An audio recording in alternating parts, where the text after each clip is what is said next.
लक्ष्मण 14 वर्षों तक क्यों नहीं सोए और क्यों लक्ष्मण की पत्नी उर्मिला सोती रही? क्या था रहस्य? क्या आपने कभी सोचा है कोई इंसान बिना सोए 14 साल तक कैसे जिंदा रह सकता है? क्या होता है जब खुद निद्रा देवी किसी को वरदान देती हैं कि वह कभी नहीं सोएगा? और अगर लक्ष्मण जागते रहे तो उनकी पत्नी उर्मिला 14 साल तक सोती क्यों रही?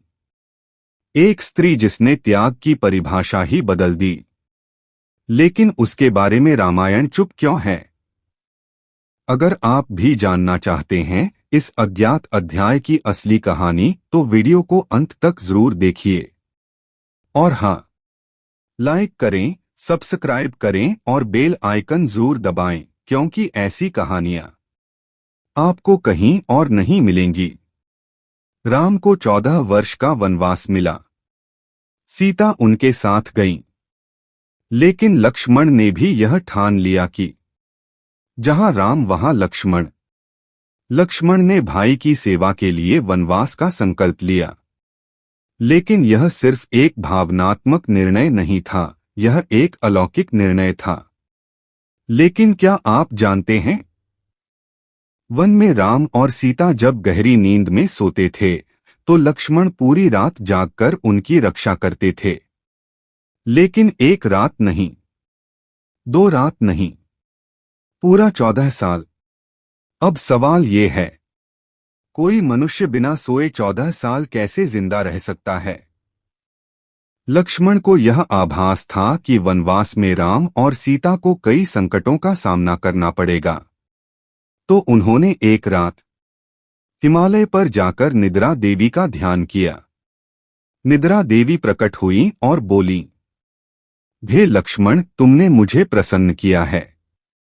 बोलो, क्या वरदान चाहिए?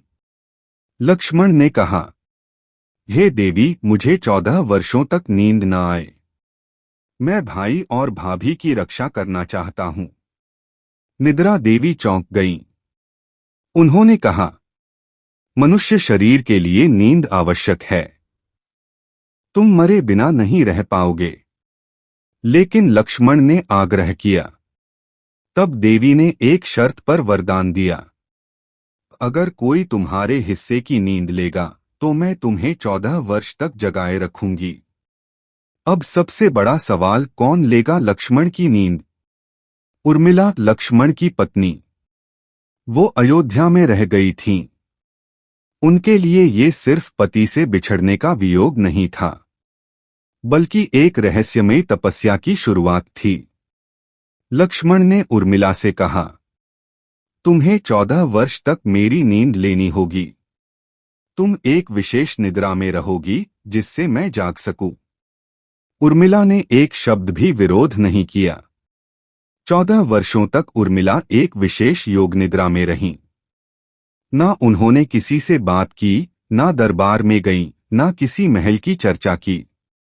वो एक प्रतीक्षा की प्रतिमा बन गईं।